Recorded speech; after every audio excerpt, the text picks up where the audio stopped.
Hearing none, Madam Clerk, please call for the vote. Albert,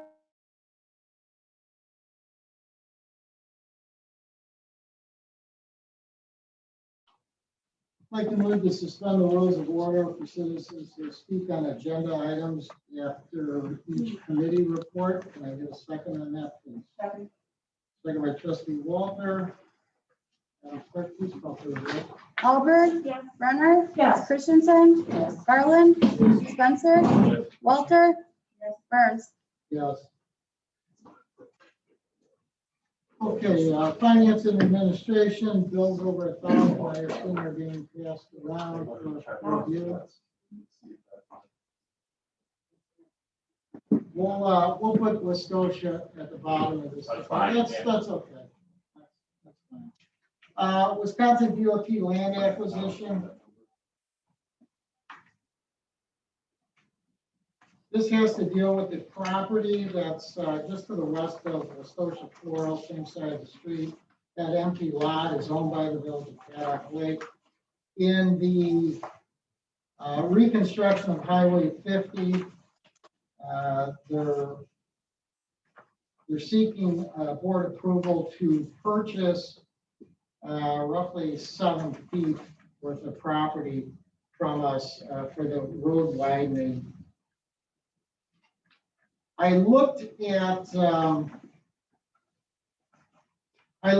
full report that was submitted with this. I don't know if the trustees saw it. There's a big 3-ring spiral binder that had how they calculated this cost. And with any land acquisition, eminent domain type situation, the landowner does have the right to seek out a second appraisal. However, taking into account that the appraiser for the state took into account Taco Bell, took into account the assisted living center, and took into account the O'Reilly's,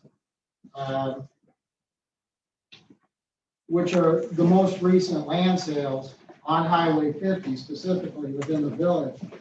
I firmly feel they took the right assessment, excuse me, the right evaluation and the proper numbers. He came up, basically the average is $6.30 per square foot. He's given us 7 because he took into account of Burlington property, which is extensively more. It's also on Highway 36, I believe.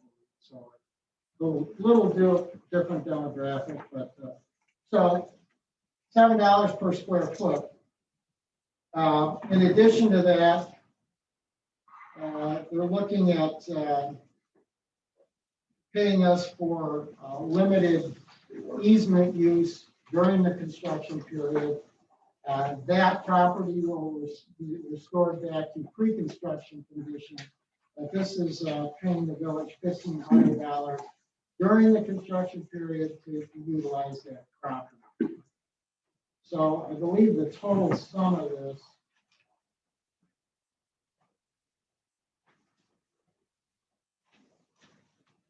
so it's $4,900 for the purchase of the land, and then $1,500 for the temporary use of the property. 6,400. Thank you. So does anybody have any questions on this? The purchase agreement is short, one truly is short. So the purchase agreement is here for signing. Do the trustees have any questions on this? None? No, sir. Okay. Any questions from the floor? Okay. All right, so there'll be a motion on that for next Wednesday.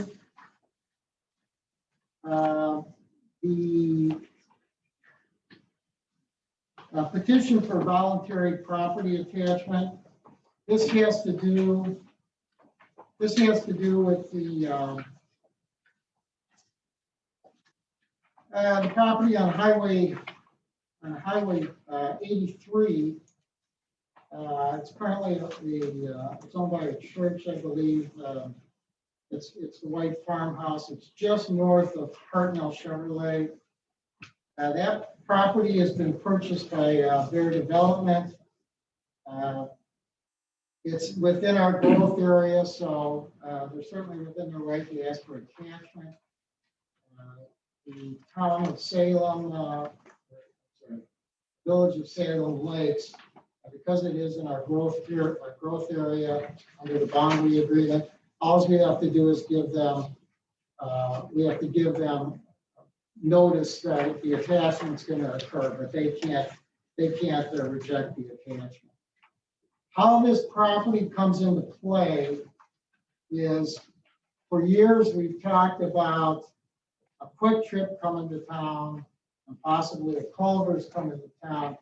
This is an essential part of that puzzle, because where that homestead is right now will be raised, and that will be the intersection that would get you into these two facilities. And they are still actively pursued businesses going on those properties. So this has a lot of relevance to the development of that property. And the property, of course, is just south of Walden on Highway 83. So they're asking for approval for this attachment. I would strongly suggest that the board agree to it. Is there any questions from the board? Any questions from the floor? Okay, so I'll have a motion for that next Wednesday as well. Seasonal employees. Every spring we really go through this, where we look to obtain hiring a part-time worker for Public Works. And then we need our employees for the Lake District to run and operate the weed harvester. We do have commitment from Mr. Hogan, who's our lead operator on the harvester, that he will be, that he would like to come back. So really what we're seeking here is for the village administrator to advertise for a position on the assistant weed harvester operator, and on a part-time position for Public Works. Is there any questions on that? Any questions from the floor? Okay, so we'll have a actually. No, You just need to know. You just need to know. Okay, so you have the okay. Then once the employees are selected, then we'll have a motion. Okay, the Grass Ball Historic Site. With the improvement of Highway 50, the brass ball replica that's been hanging over that intersection for quite some time will have to be removed. It'll be in the sight line of the new monopole stop signs, or stoplights rather. So it has to come down. That's one reason. The other reason is we don't have a counter supporting pole to extend it to once the reconstruction is completed. So we're trying to, we're seeking board's opinion on what to do with that replica. You have a couple of suggestions. One is that we would take that and mount it somewhere on the property where the historic sign is. The other one is it would just come back here.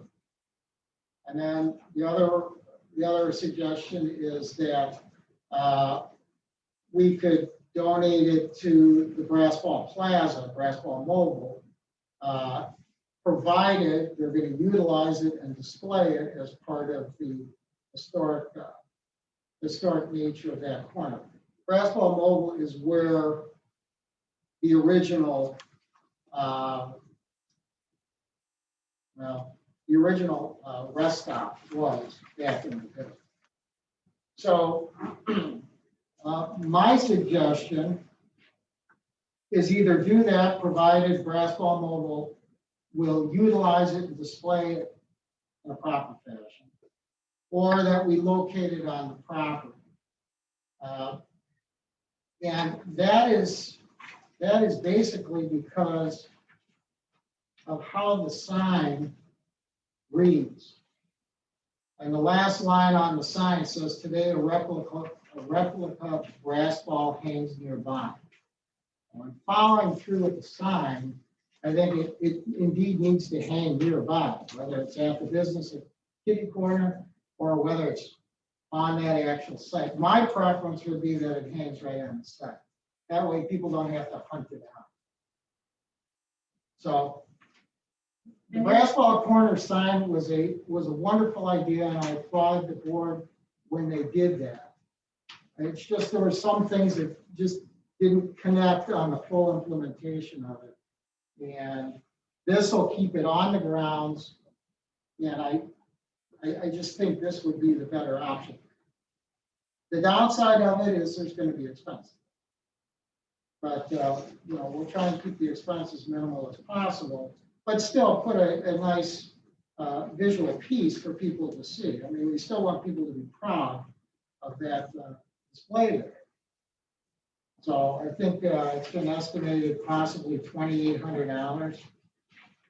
Yes, and President Burns, that came from finding out what it would be to buy a wooden utility pole, which is required in that area because of close proximity to an intersection. It's got to be breakaway, appropriate height, and then having it set, having a Cobra bracket, Cobra light type bracket attached to it that the ball can hang, and still have the We Energies light nearby enough to light that at night.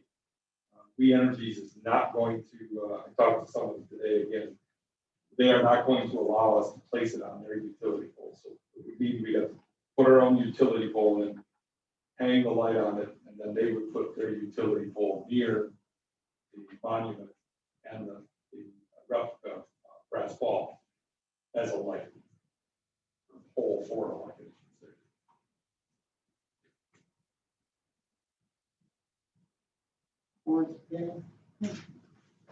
Barb, I'm sorry. Barb, you were going to say something? You know, on the corner there where they have the monument, I mean, I think the brass ball should be alone. Yeah, and that's kind of what I'm. That's my opinion. That's what I'm suggesting. Yeah. Trustee Wolf. Yeah, I don't see it. Yeah, I don't want to see it come back here. Or go to the rest ball. I'd rather just keep. I think that would be a wise move in the long run. The original is long gone, but the one that was a World War I mine that was out in the Atlantic is hanging in the With bullet holes. Oh, yeah, because it's out in the middle of nowhere. So anyhow, so that's the one that has more historic presence. Like I say, the one that's out there is a replica that the village purchased some time ago with the interest of putting a lighter ball out there. That thing that's out in the lobby, 45 pounds. Easily. If that thing fell, it could really do damage. So that was what and that happened, I think, with the construction back in the 80s. Is when that one came this way and the replica. Okay, so then we'll have a motion to, President Burns, I really don't need a motion for that. I just needed. you know, No, just needed direction. Once we have the actual hard numbers, the total buying the pole and the bracket, we'll bring that to you for approval. But okay. The right-of-way resolution. As you remember last month, in the Whitetail Ridge subdivision, we abandoned the dead end And then we shifted some properties around to accommodate that. The owner went to the county to get that documented, and the county had asked for a resolution saying that proof, paper trail that the board had done it. So what we have is a resolution basically agreeing to what we agreed to last month. Is there any discussion on that? It's pretty straightforward. Okay, so we will have a motion to that was for the signing resolution. Okay. Let's go to Central High School. School Administrator Gendron is here tonight to tell us about the question that's going to be on our April ballot. So I will give you the floor, sir. Good, thank you. John Jennings, I'd like to thank all of you. I'll kind of stand back here so I'm not standing in anyone's way. Thank you for the opportunity to come here tonight. So I will tell you that we've got about normally a 50-minute presentation. I'm going to get it down to about 8 to 10 minutes. We do have a full presentation tomorrow night in our last community. So if you have further questions. So on April 6th, we will be bringing to our community a referendum question for a pretty multifaceted complete facility project. So I think Mr. Papanda may have shared this with you. If not, I can certainly email this to you, but talks about a lot of the achievements of our school district. I can tell you that I've been in the area for 25 years. This is my second year as district administrator. And I think all of you know the rich tradition that Central High School has had both academically and also for extracurriculars. I just want to highlight a couple of things that I think as we look at referendums, people should ask. And it's that second bullet right there is our school district growing? Because I think anytime you talk about facility additions, one of the questions should be, is our facility growing? And you can see that over the last 4 years, we've grown 60 students.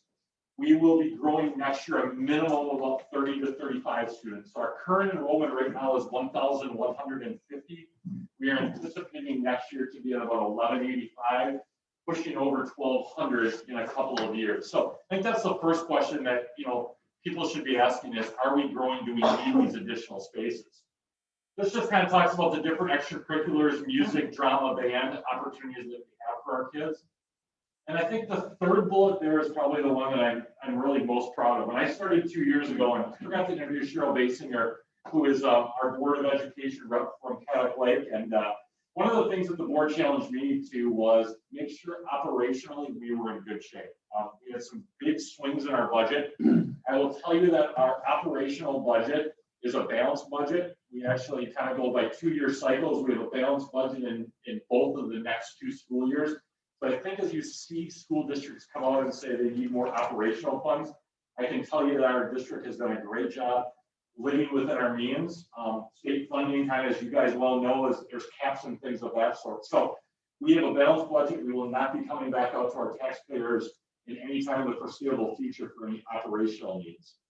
So we started about 18 months ago with a facility plan. We brought on Bray Architects, Shear Construction to help us with the facility study, the engineering, and the budget forecast. So I'm going to kind of just highlight kind of the 6 areas that came about the need of the study. Improving school security, replacing some building and site components, and those building and site components are, I'll give you an example. We are down right now. We've lost 2 of our 6 boilers within the last 3 weeks. Boilers that are 18 years old. So as you know, typical boiler kind of lifespans are 17 to 20 years. We've got some quotes to fix them, and that's kind of what we've been doing. $20,000 here, $25,000 there. Because of our operational budget is so much dedicated to programs, kids, and staff, replacing those becomes very difficult during the operational. We also have in the plans to renovate every single classroom in our building. If you've been in Central today, if you've been in Central 15, 20 years ago, there really is very little difference. The building is clean, but the building is very dated. It's, I kind of like to use the word worn, tired. So it does need some major facelifts across the board. Updating and modernizing educational support areas. Those go from technology to our library, to our classrooms, to try to give kids the opportunities. The story I quickly tell is I have a son that just graduated from college. and a son that's going to college next year. And I always say, we've always tried to say, well, we're going to compete against Wilmot, we're going to compete against Waterford, but I think we know that that's great, but a lot of our kids who are competing for scholarships, jobs, either in the trades or colleges, are competing against kids from all over the state, all over the Midwest. So providing them some of these more up-to-date functional learning spaces is beneficial. And then I think the last two are kind of our big ticket items. We have a cafeteria, we start serving lunches at 10 o'clock. We have a pretty small commons area. So one of the three big areas we were looking to add to our study was an increased space in our commons cafeteria area. We're a high school of almost 1,200 kids with a performing arts center. We double it with our cafeteria. So for those kids that are dedicating enormous amounts of time and energy to performing arts, drama, music, provide them an auditorium space, and then a second gym. Again, we have one gym. I know Mr. Spencer has a daughter that plays basketball. Fortunately enough, typically our girls practice after school, but our freshmen, sophomore, and varsity boys begin practice at 6 o'clock, practicing almost every night till 8:30. The other part of that though too is we don't have the opportunity to add intramural activities for our kids because we have one gym. So that second gym space will give more opportunities to kids. It also will give opportunities to our community, for community groups to come in and use the gym, fitness groups to come into the gym. So those really became the needs. So I'm going to just there's a map of it. I just kind of want to highlight a couple of things that I think we really like in the plan. Originally, the plan was to add a commons or cafeteria, an auditorium, and a gym. So we were really talking about three large areas. With the work of Shear Construction and Gray Architects, what we were able to do was to take our existing cafeteria, which is number 3 right there, that will be converted to a full-fledged auditorium, all right? So when this project's done, you'll never know that it was a cafeteria. We'll have the slope seating, all the amenities that a full auditorium would have. We did not, like some school districts, go out and build a 750, 800 seat auditorium. It's really not necessary for a school of our size of community. It will seat between 580 and 600 students. So I'm proud of this part of the plan because it's multi-using a space instead of building 3 new areas. It also allows us to use our current kitchen, which is number 5, that will connect to the new commons area. And I think all of you that know the cost of kitchens in our own homes, to be able to reuse our kitchen, which is fully functional, was a huge cost savings. The other part that we really like is if you see number 6, and get that to work right there. There's our commons area. If you've been to an event at Central, people park here on the side of the building, and they have to walk all the way around the building into the front entrance, and then come into our gym. What we'll do here is a couple of things. We now will create our main entrance right there for all nighttime activities. It will also double as our drop-off area for buses at the end and beginning of the day. And Tim and I kind of shared a couple of emails with some issues that we're having with our buses and the traffic flow on 50. So by moving the buses to the back, this will allow us to use Falcon Way to get our buses out the back way, and then the parent traffic will be in the front. So we'll be able to separate parents and buses a little bit better. The new competition gym will be right here. There will be a community fitness area, weight room, that will be right there. That is currently located at the 2nd level of our existing gym. We do not have handicap accessibility to that weight and fitness area right there. So anytime we do any kind of work in that gym, we would either have to put an elevator in there, or so we thought what better opportunity to put it in this spot right here, which would add community access off hours and on the weekends. The other part that I'd like to highlight to you is right down here in number 7, which is the other addition to the building. The area to the top here are 2 new art classrooms. Our art classrooms right now are located in the basement, and our art classrooms were built many, many years ago and are functional, but certainly not kind of state of the art. It would also connect to our tech ed area, which was done in 2013. So it kind of creates an area there to connect our arts and our graphics and our tech ed. The other part of number 7 is 2 additional spaces. And this is one that I think our board's very proud of. We actually approved bringing these programs back in. One is our alt ed program. Our alt ed program is actually shared right now with Wilmot High School offsite. We provide transportation. The kids are there half the day, in our building the other half day. So being able to bring those kids back into our building will give us greater flexibility to get them credits that they need. They're already in our building half the day. We're not doing it purely from a cost saving standpoint, but we're going to save money in our budget every year by bringing that on site. The other part is a program that is currently not at Central, and by state law, we are required to provide special education services to kids who are 18 to 21 that qualify for it. Currently, right now, those students go off-site for that education. We believe that those kids should be in our building. They'll be doing community work, community service, some of those connections, because a lot of times those kids are going to be kids that live in our community well beyond. So to send them to another community for those 3 or 4 years of education, why not give them the opportunity to do some of those business partnerships within our community? And then that is where that program will be housed pending a successful referendum. Every other area in this building, really with the exception of tech ed, and that tech ed area is down here because that was done in 2013, will receive work. If you've been in our buildings, our hallways are tight. We're going to take out some lockers, put double lockers in to widen our hallways to give us more space as we grow. We'll have some facelifts in classrooms in terms of painting, ceiling tiles, lights, new classroom furniture for students, a big upgrade in our library. If you've been in our library really has not changed really probably for 30 plus years. And I think libraries today, the infusion of technology, breakout rooms, and really become a hub of learning for kids is a big focus of this. I could go on and on, lots of other pieces of that, but kind of to give you a quick overview. But I think the piece that everyone always wants to know is, well, what's it going to cost, right? And I think sometimes you hear districts say, well, this referendum, there's no tax impact. And you hear that a lot. That's never the truth, right? There's always a tax impact. And when you hear districts say there's not a tax impact, a lot of times it's their debt is falling off and they're just replacing it. Well, we don't have any debt falling off, so there is an addition to the tax. But before I show that to you, I just want to show you this slide. And there's a lot of reasons for this, but if you look, and I know the board is certainly familiar with this, our mill rate is $3.07 per Central High School.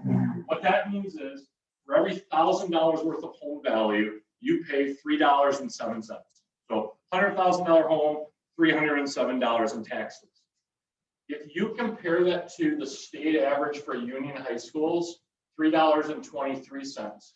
If you go all the way up to Wilmot High School's mill rate is $5.26. So what that means is, if you have the exact same home in Paddock Lake as you do in Silver Lake, you're paying nearly, $200 to $400 more in taxes alone comparatively there. So I think our board has done a great job.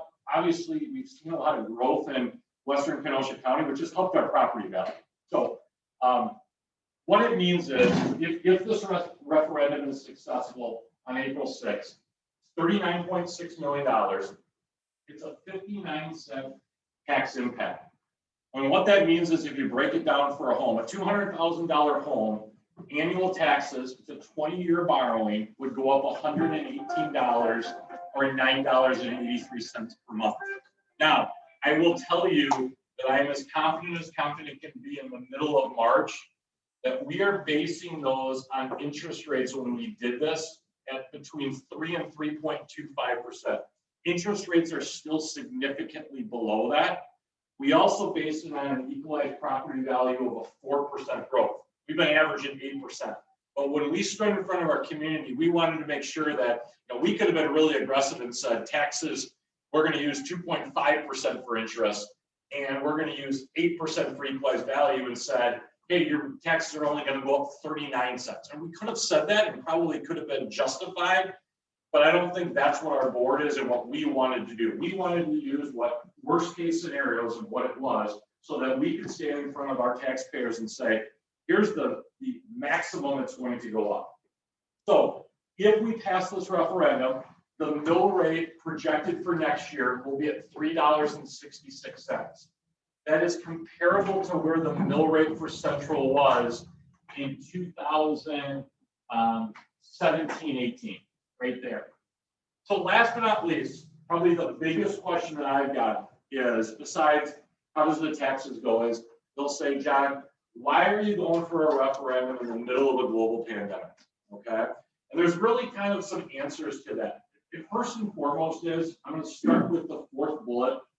We believe through our study, talking to our staff, talking to our kids, talking to community members, our board, we believe that these needs aren't going to go away. We believe that our students, our community, a performing arts center, a second gym, an upgrade to technology, upgrade the learning service, our learning atmosphere, and some of those behind the scenes, boilers and lights, the things that you can't see are needed. So the needs, so if we waited, we believe, and those needs would still be there in 2 years. So then we started to look at interest rates. They're at an all-time low. To give you, a case in point, a 0.25% interest rate on this project is $1.4 million in interest. So you can imagine waiting 2 years, this same exact project, plus with construction costs, would be significantly more. Other than that tech ed area and some energy work that was done in 2013, and that was through a state program that's no longer available, there really have not been any major interior facility updates. And we did survey our parents, we surveyed our community, and 64% of them said that they supported either yes or probably yes to a referendum. So we know it's a large ask. We know that, but we believe that the needs are real. We believe that it will continue to benefit. And I do think that as somebody that lives in the Western Kenosha County area, one of the things that attracts people to our areas is the great schools. And we do think that these facility upgrades will continue to help us move forward and give great opportunities for kids. So I talked really fast, I went through a lot of information, didn't give all the exact details, but certainly any questions that you have that I can answer, or any comments. Any questions from the board on this? I just think Central's doing the right thing, really, at this time, and with the money that's allocated for. And, most of the kids up there that I've seen in my time have been really good kids too, so, and they want their education, they're not, so I think it's a great deal. I think you've done a nice job on the report. Thank you. Can I get a copy of this presentation Yeah. emailed to me? Yeah, it's actually, I can email it to you, Scott, but it's also on a dedicated website, but I can certainly grab your email and just send it to you directly, and I have to go searching for it. Absolutely. How big is the starting gym? So the second gym, it's a good question. It's going to be 3 practice courts, and it will be able to seat between 1,800 and 2,000 people. We actually talked about, just real quick, initially our plan was to use our existing gym as our competition gym and then just building kind of a field house. Well, when the engineers went in there, if you've ever been to Central's gym, if you're on the home side bleachers, the home side bleachers cannot be pulled out all the way onto the court. The design, whatever happened there. And those bleachers also aren't handicap accessible. So when we have to tear those bleachers off, we would have lost about 25% of seating in there. So that's why we decided to move to a second competition gym, which will give us 6 practice courts.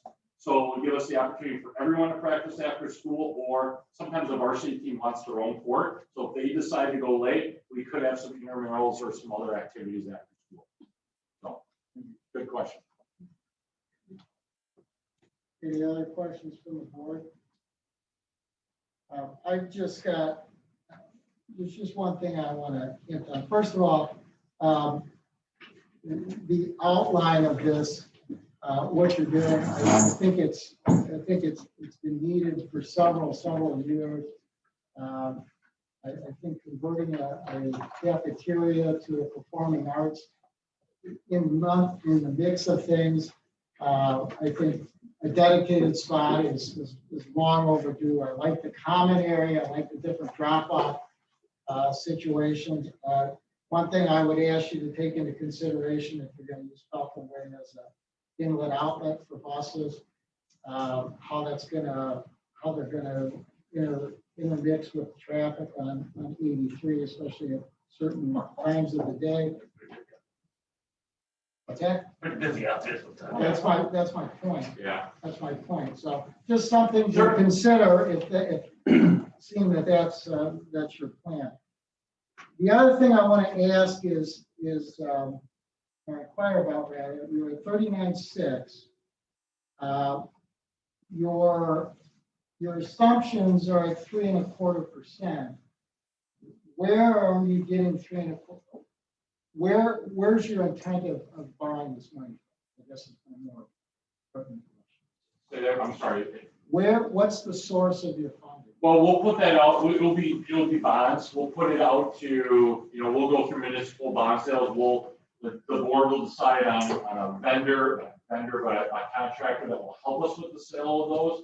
And we'll actually look to do either 2 phases of borrowing, or we potentially may look to do 1 phase of borrowing if we can lock in the favorable rate. So that will all be done this summer. Okay, you're pursuing this as basically as a taxing entity. You have you're applying all the benefits of a taxing Yeah. entity towards the Yeah. funding. We're currently working with Baird Financial, and they'll help us through all of those different steps to make sure that we meet all those different criteria and helps with that. Okay. One thing I would strongly suggest, and maybe this is kind of an obscure source of funding, but it worked enormously well for us in our water project, and that's the U.S. Department of Agriculture. I had staff check into whether funding would be available for a project such as this. And it turns out that there is funding available. Their interest rate right now is 2.125. So if you're using your assumptions of 3.25, which I understand is just, it's out there, it's not necessarily the rate that's going to be used. Correct. USDA it's 2.125. So you compare that to 3.25 and using your own assumptions that every 0.25% is 1.4 million in savings or in increases. If I use 3.25 versus the 2.125, I'm actually coming out over the course of 20 years, this loan is available for 20 years if it's a general obligation bond, which I assume. So given that over the 20-year term, I mean, you have the potential of saving the community $5.2 million just in interest. Just in interest, right? Just in interest. You still get all the gifts. You get everything you want. Right. It's just you're approaching it, the financing from a different level. So I did make a copy of this for you. Okay, perfect. I strongly encourage you to reach out to this individual, go over it. It's homework. Yeah. It is homework. We'll do it. You get it We'll to do it. get it to the Department of Ed. Administrator Pando will back me on that. But it's a great asset. It's a great value for the community to at least entertain that. I appreciate that, Terry. I certainly, if we're successful on April 6th, I will certainly reach out to Tim and to you to help, any insights of that, because our goal is to save the community as much money as we can save. Right? Oh, absolutely. Absolutely. Well, here, I made a copy of the Perfect. conversation thus far, so you have it. Perfect. You have it, and if it's successful, yes, I strongly urge you to pursue that path. So, any comments from the floor? Well, Mr. O'Reilly. Thank you, Terry. John, good seeing you again. Good seeing you. No, I spoke out at the last board meeting, and I guess I'm the bad guy.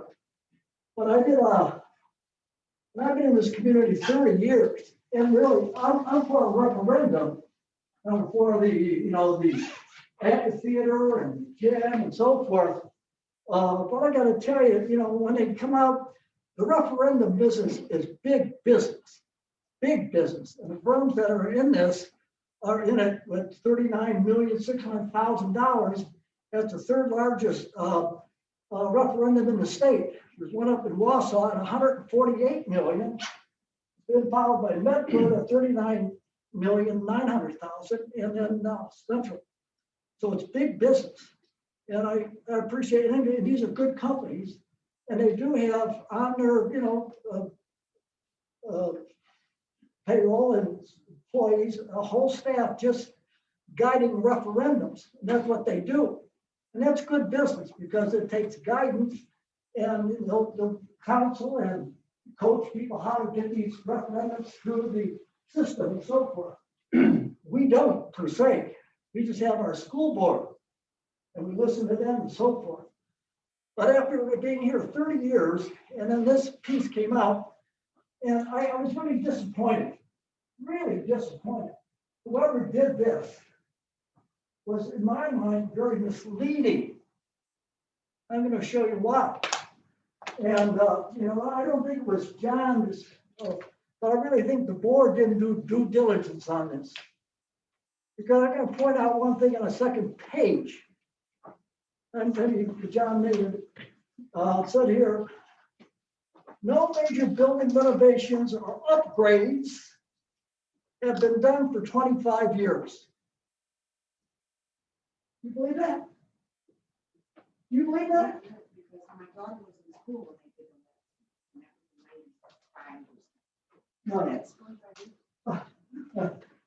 them. We haven't done anything at school in 25 years? How about referendum in 2009? How about the little misleading here when they said there wasn't a referendum since 2009? We had this, what they call the resolution. Little play on words here. So it came under, well, that was $6.5 million of bond, general bond obligation. That wasn't in here. And that wasn't by mistake. I don't think that was by mistake. These are pretty sharp people. They have a staff of over 36 architects and so forth. I felt it kind of misleading. But again, I'm for a referendum, but not this one. Because this is one shot and take off, because we're going to do every bit of that school, from the parking lots to the baseball fields, you name it. I mean, it's like an open blank check. $39.6 billion. Yes, there's a lot of stuff that's good in here. My position is, if they can do it, pull it back 1 year, take a look at it, because I don't, they have equipment here, hundreds of thousands of dollars in fitness. It's like an open check. Really, So, I hate to say it, but I, myself, as a taxpayer and so forth, I want a referendum, but not this referendum. So I really feel, and a couple other priorities that came out in here. The school has asbestos in it. Now they're going to rip up the whole wall, ceiling, floor. It's covered. It's safe. But now they're going to rip every wall, floor, and ceiling and expose asbestos. Kids are there. Students are there. Parents are there. This should have been done years ago. If they knew asbestos was in that school the way it is, that should have been done. And that's why I'm very disappointed when I hear about all this here. And it's great for the future, and it will be there for the future. But in my thoughts, they could have done a little bit better, a little bit more diligence on this project. That's all. John, I don't know if you want to comment. I think a lot of the things that Mr. Webb said was, we did do a project that the district did do in 2013. It's an energy exemption project. It's no longer available, I think. And a lot of that money was put into the tech ed areas. There is some areas that was done in science and bathrooms. I will tell you that all of those projects that were done in 2013, we're not redoing any of those areas. And certainly it was not the intention of the district to mislead anything. He and I had a conversation and things of that sort. I think that's probably just the only comment that I would have on that. Okay. And I'd like to get it down to 34. Well, It's time to take it down. So, but, okay. Anybody else? Okay. Thank you. I appreciate your Yeah, time. you mentioned, absolutely. I'm just trying to slide. you want help breaking it down? No. Okay, Public Works, trustee Spencer. All right, thank you, President Burns. Mark, you want to take us away? Sure. All right, so as far as the west side, water system activation, at this point, just waiting for some leak detection company to come in before any additional work can proceed on that. We helped to submit the new water rates to the Public Service Commission. We attended the meeting regarding Bear Development's Highway 83 development. We talked a little bit about that tonight with the voluntary attachment in the area. Still working with the DOT on the utility conflicts. They're making progress on adjusting their storm sewers and some of their facilities to avoid the village's water mains and sewers. So that's good news that they're progressing with that. We are assisting the village accountant with some information on the water system project. As you can see here, the Village Hall Water Main project has started. So that's good news. They'll be at that for the next few weeks here. They need to have it up and running by April 15th. And then they'll be doing some restoration and things after that. And then the last topic would be the street improvement project for this year. Bids were received last week, 3 bids were received, and we'll see that on the agenda here a little bit later. All right, we got a couple things with DNR fees. This is just, I'm not saying annual housework. There'll be a motion for next week to authorize the village administrator to pay $11,047.80 for our annual fees for our discharge water. Anybody got a question on that? And we got obviously we got to refill our salt bins. We're going to purchase 120 tons of salt. Comes to a total of $7,336.13. Refill our salt bins for this year. Got a question on that? Just to make a comment that we did the budget last September. We do a fall fill, a spring fill. The fall fill comes out of the preceding year's budget. The spring fill comes out of the current year's budget. So this will come out of 21, but we do more for a season. I just want to throw that in. Next one, we have chloride reduction progress report, which I have to reach out to Tim on this one. I'm pretty sure we're getting recognized for this. We're getting recognized statewide. Baxter Woodman has assisted us in some of the presentation. But this progress report emphasizes obviously the progress that's been made on reducing the amount of chloride that makes its way through our sewer treatment plant, the amount of chloride, road salt that we're using. And it's interesting to note that we're one of the few, when I say few, we're one of 3 in the state that can make this report and comply with the lower limits of chloride that makes its way through the effluent of the plant. And we recently got an invitation from Madison Metropolitan Sewerage District to partner with them in a grant, based on a grant that they received from the state EPA, to get the message out not only for City of Madison's Metropolitan Sewer District and how they reduce chloride, but also the smaller community, the village of Paddock Lake. So this is going to be our 4th time that we've put on the map. It's amongst sewer operators and municipalities. It's not something that the public really gets wind of unless, luckily, from time to time it's reported on it. For the most part, other municipalities are aware of the small community of Paddock Lake and what success we've had with reducing the amount of chlorides that make their way through the plant. And I just want to say that that's not something that just staff has done.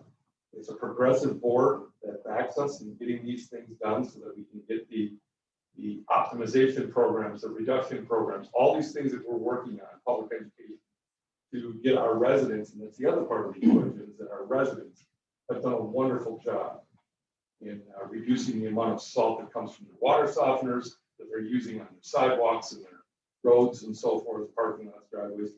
And then our public works staff, they do a great job of limiting the amount of salt that they put down. And as a result, we are happy to report, I'm happy to report each time I do one of these progress reports, is that we are continuing to make progress. And just a high point of, from the last 2 years, we've gone down 70,000 pounds of salt in the plant that goes through the plant. Doesn't sound like much when you base it on a daily basis of 134 pounds, or monthly or weekly average of 1,272 pounds. But when you calculate it out the entire year, a 70,000 pound reduction is huge. And that's why other agencies are taking notice and wanting to know what the village of Paddock Lake is doing. It's a feather in all of our caps, and I want to make sure that we're all recognized for it, not just our sewer plant staff, our wonderful residents. Without the residents, it wouldn't work. So that's my soapbox and my 2 cents. I just want to say 70,000 pounds, or what did you say? 70,000 pounds, yeah, so it's 35 tons of salt. Yeah, so basically, well, we just got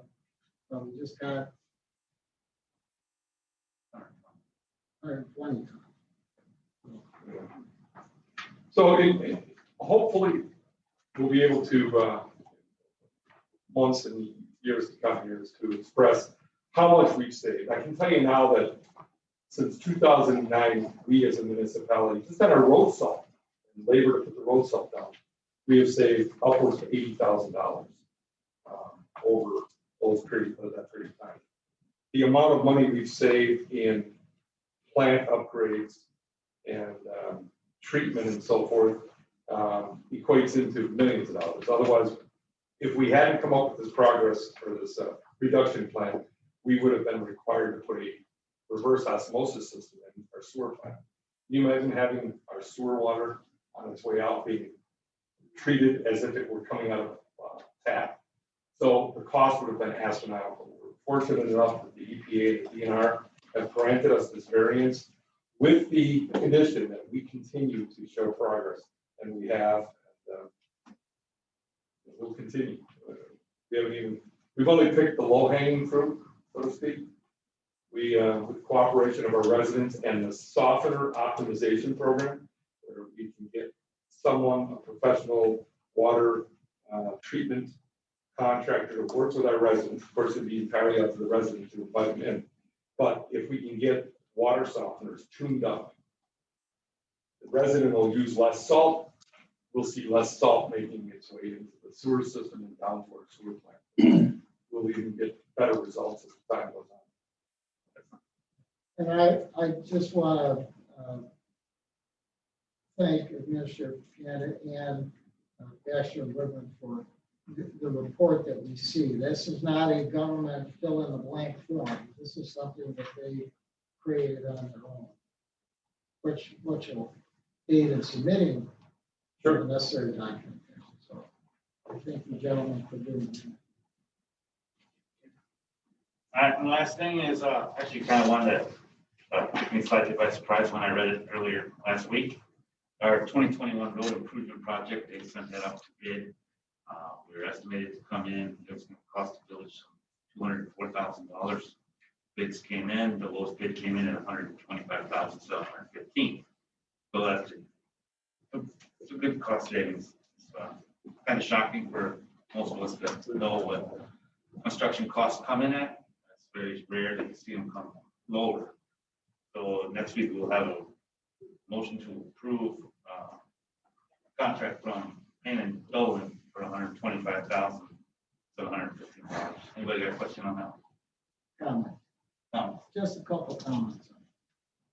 I looked through this bid document, and it seems like where all the cost saving is the mobilization, getting all the equipment out to Paddock Lake to do the road.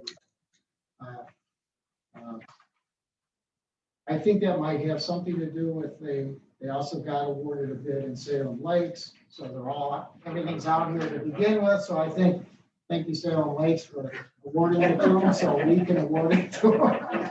Because it saved us a lot of money. I think another thing is they're more competitive now than they were last time because we don't have everybody fighting and working over at the Foxconn. Now we're getting a true bidding environment for these projects. And at the engineer's suggestion, yes, you do it in the spring. You get them right at the front of the, so they can front load the work instead of trying to do it in the middle of the year towards the end of the year. Yeah, it's exciting that we save that kind of money. President Burns, I got just commented, of that 125, so there's a savings from 204 to 125. In addition to that, we applied, if you recall, we applied for an LRIP, local road improvement project funding last year that we would use this year, and that's $39,000. So of this 125,000, 39,000 is from the state. Some strings attached, but it's still 39,000 off that 125 that we're not paying for, our taxpayers aren't paying for, coming from the state of Wisconsin. So just wanted to throw that out there. That's the end of my. All good. Okay, thank you. Judiciary and license, Trustee Christensen, anything to mention? No, I'll just have the quarterly report next Wednesday and a late license to begin. Background check off the background, so that will be a motion for that next week, Wednesday. That's all I have.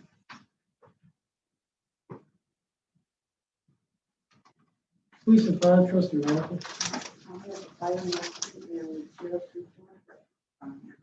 Wednesday, we have a North County Sheriff Department safety poster donation. We're looking at budget for $250. No, that's actually within your authorization. It's just, we've done this for as long as I can remember as a donation to the sheriff's department. But no, I don't feel an emotion is necessary for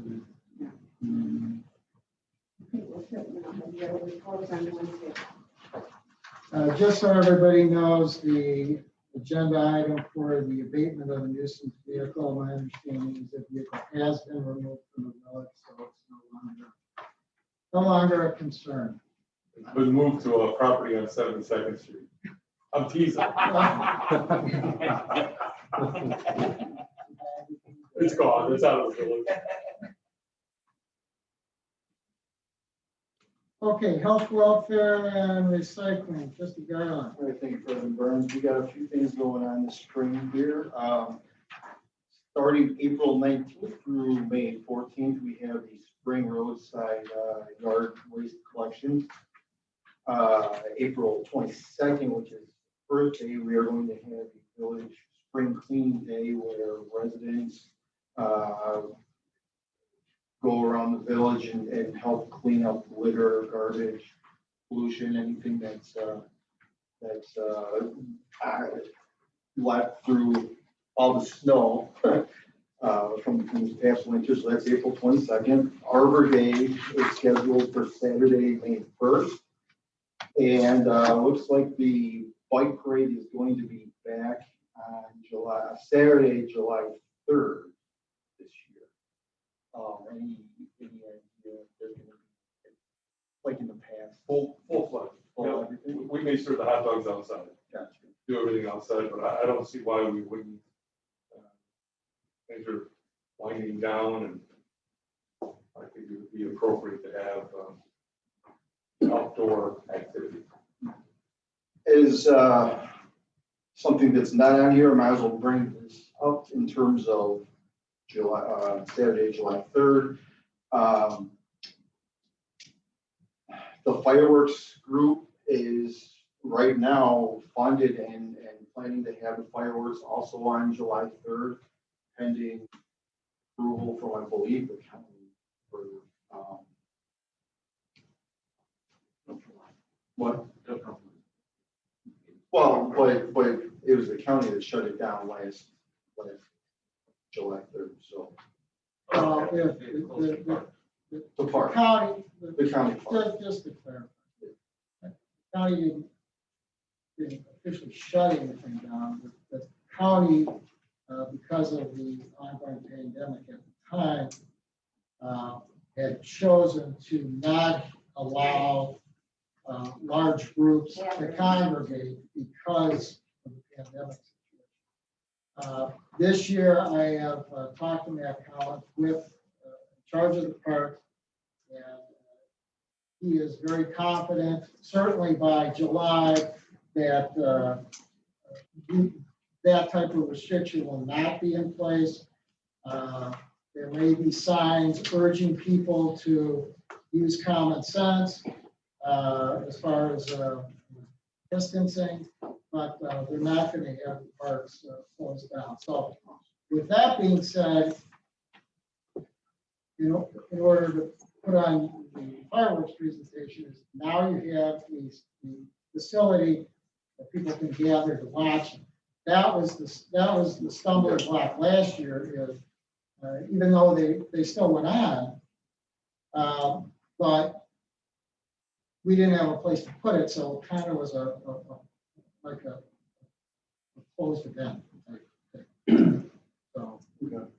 Thank you for clarifying. and the board actually, the board will just, the reason it comes to the board is to waive the fee, which we've done for many years.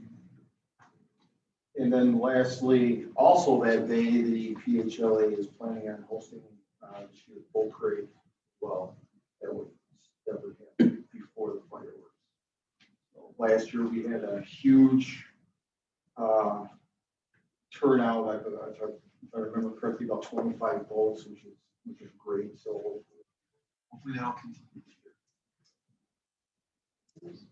year. And then I just got one more thing that I would like to add. Because I'm not sure if the other three candidates will be here next week, but I just want to say good luck to Trustee Albert, Renee, and John for next month's election, as well as myself. As well as myself. So other than that, that is my report. Okay, thank you. Building and grounds, Trustee Brunner, anything? I don't have anything tonight for building grounds. Good. Q Commission, Trustee Albert. All I was gonna say is the Arbor Day is February 1st, which is usually Maryland first, mentioning that as well. You have a speaking part on that, do you know that? Oh. Actually, you have to do sign language. Yeah. Look, there's what is it, Kathy? What is it? The sign language for Arbor Day is just. We'll send you the link a few minutes before. You got golden shovels to the. You gotta take the flag and all. Oh, It is. It's a nice presentation. It's a nice little presentation. Okay. Administrators report. I have nothing tonight, sir. Attorney's report. The only thing I would, first of all,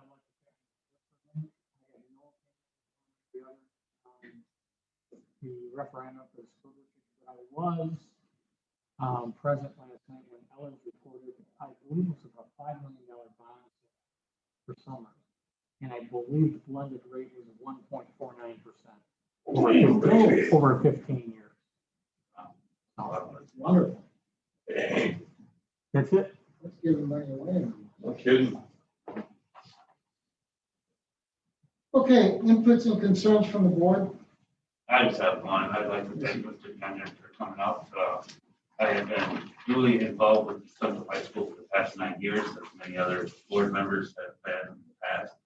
From the arts department to my oldest daughter went to plays and involved with choir. My 2 younger children, obviously in sports. I've coached at Central. I have been Booster Club president at Central for 6 years. This is something that is well needed. as much as I respect some of the no voters that think that, if you're saying is money for kids, not buildings, obviously they must be still driving their 40-year-old car because you have to invest in equipment to invest in people. So investing in the building is investing in the kids. That's all I have there, Mr. Chairman. Any other inputs and concerns from the board? Inputs and concerns from the floor? None? Okay. Yes. Here I go again. No, I didn't say that. I didn't say that. As long as you don't repeat what you already said. That's okay. No, I just want to comment and commend the street sanitary department for this winter being as hard and as cold and so forth. I tell you, our streets and sidewalks were so clear. Many people get to work in the morning, and come home at night, it's clear. It was really, it's wonderful, absolutely, without being, treacherous and so forth. And so I got to commend the department and the drivers and the hours spent, well spent. And so happy to see that. And congratulations. Taking a dozen donuts and be happier. A lot has to do with not listening to the weather. Okay, thank you.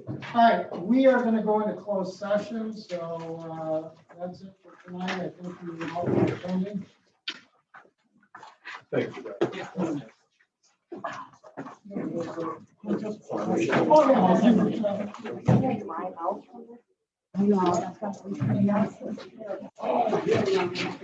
No, but I think that yeah, because of what they planned on. Good luck to you. Thank you.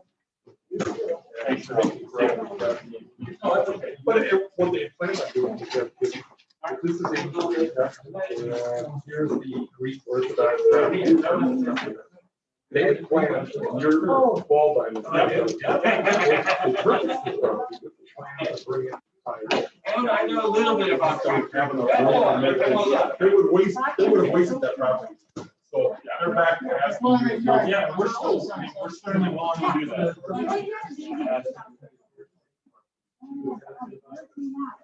Right now? Oh.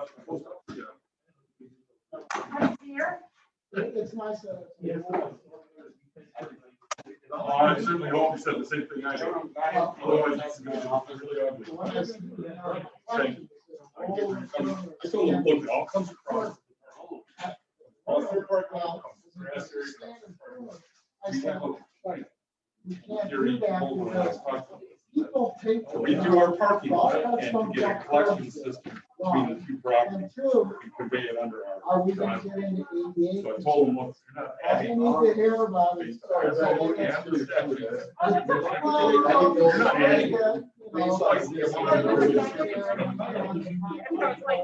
Oh, I'm sorry, I'm taking up all your space here. You scared me for a minute, Mark. Yeah, you do need to stay.